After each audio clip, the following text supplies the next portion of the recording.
do julgamento conforme o estado do processo. Julgamento conforme o estado do processo. E como o nome diz, julgamento conforme o estado do processo são hipóteses que nós já passamos a resposta do réu, já passamos as providências preliminares, estamos ali perto da instrução probatória. E o julgamento conforme o estado do processo, a maioria das hipóteses que nós veremos aqui se manifestam justamente quando não há necessidade da instrução probatória. Então nós estamos numa fase aqui, julgamento conforme o estado do processo. Instrução probatória. Sentença. Quando é que nós teremos o julgamento aqui? Quando é que nós anteciparemos a sentença para esse momento aqui? Quando o que tem entre elas não for necessário, que é a instrução probatória.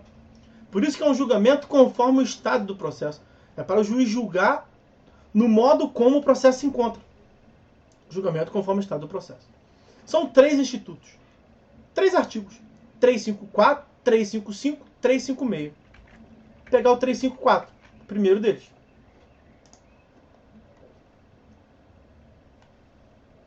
Ó. Vai aparecer para vocês aí. Olha lá. Do julgamento conforme o estado do processo.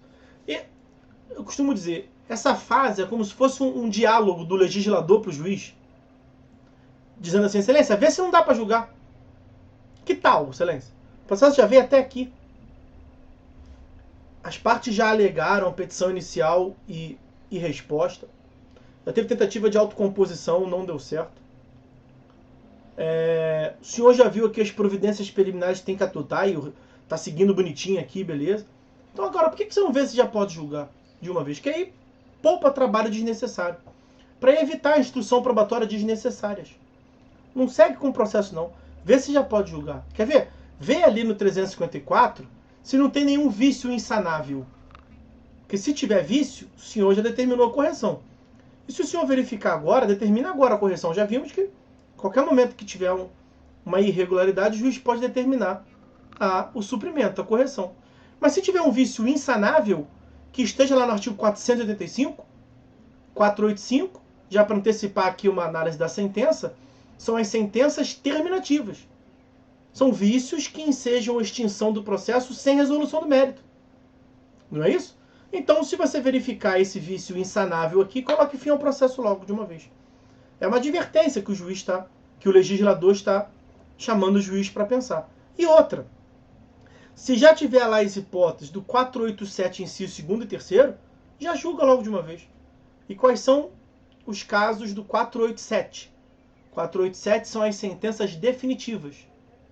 As sentenças, portanto, que resolvem o mérito.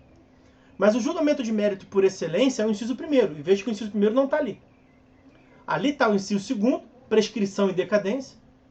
E o inciso 3º, homologação de transação, de reconhecimento da presença do pedido, de transação ou de renúncia ao direito. Se esses fenômenos se manifestarem, o juiz coloca fim ao processo logo agora. Ok? Parágrafo único do caput. Parágrafo único do 354.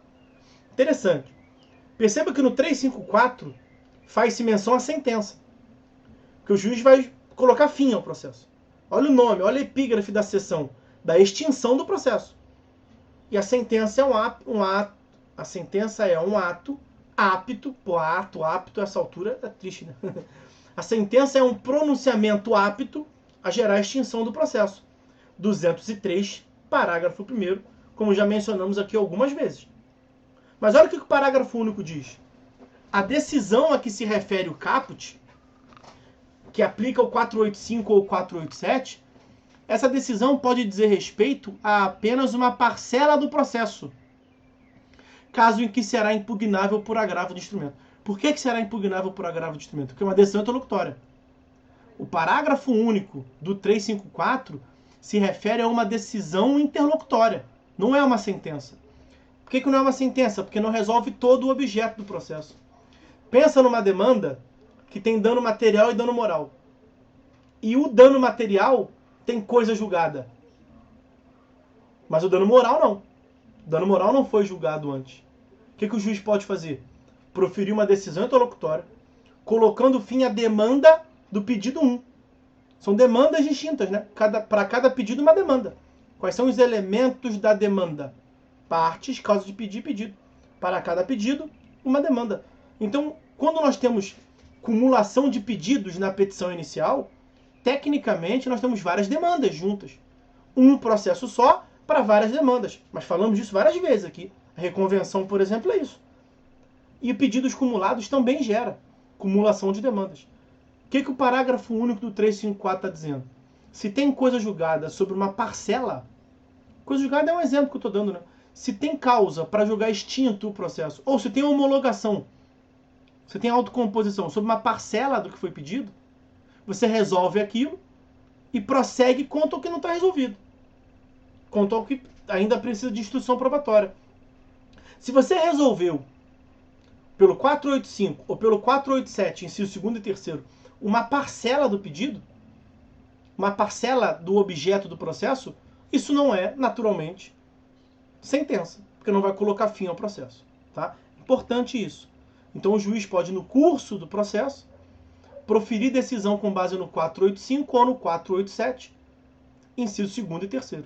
Isso não vai ser sentença, portanto, vai ser decisão interlocutória. Ok? E o cabimento do agravo de instrumento ali, ele pode ser extraído do artigo 1015. Aí, no caso aqui, vai ser 1015, inciso 13, salvo engano. São outros casos previstos em lei. Tá?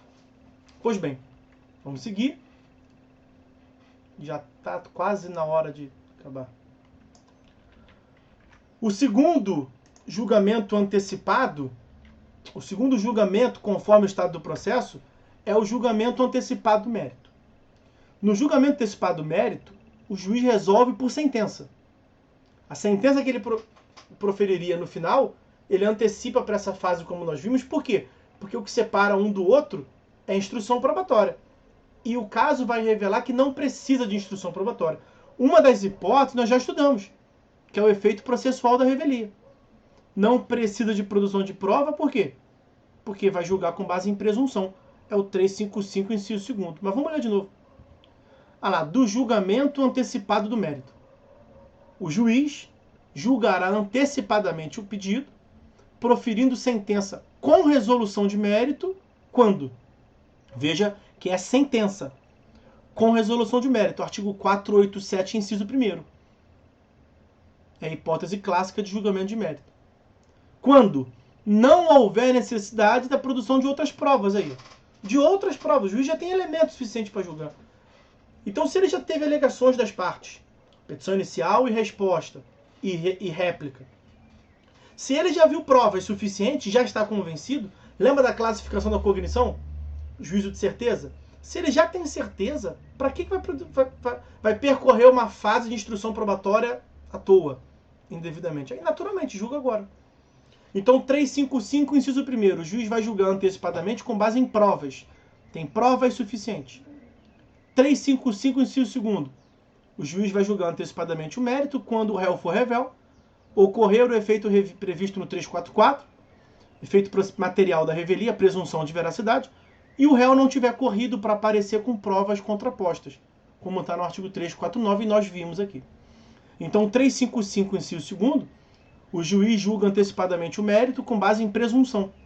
Presunção, que é o efeito material da revelia do artigo 344. E, por fim, artigo 356 é uma novidade do Código de 2015, uma novidade importante. O juiz decidirá parcialmente o mérito quando um ou mais dos pedidos formulados, ou parcela deles, mostrar-se incontroverso, ou estiver em condições de imediato julgamento nos termos do artigo 355. Esses dois incisos, o legislador ficou sem graça de dizer que o 356 é o 355 parcial. Olha o nome. Compara o título. 355, do julgamento antecipado do mérito. 356, do julgamento antecipado parcial do mérito. Só o que entrou foi o parcial.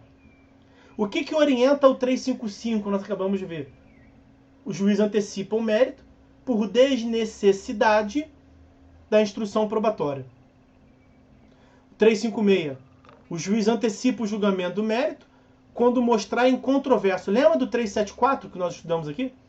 O 374 diz que não tem necessidade de prova, não haverá necessidade de prova, os fatos incontroversos. Olha, é a mesma lógica.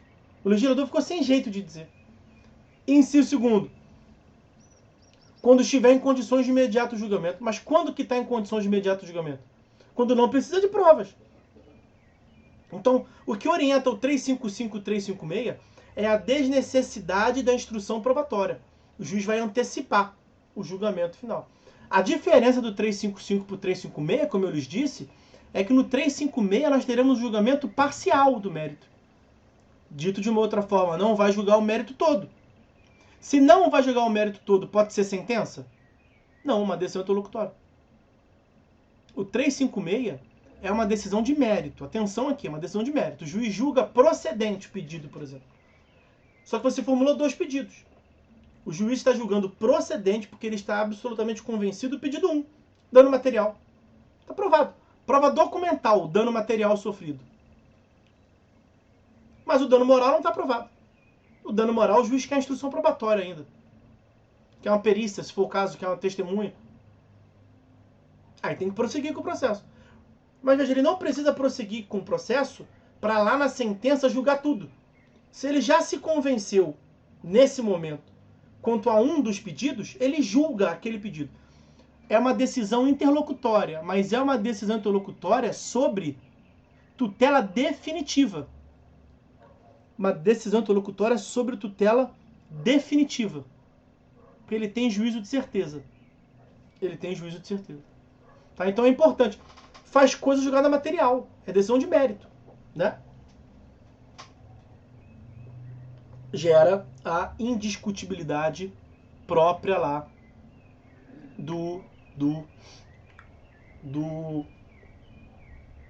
da coisa julgada. Tá?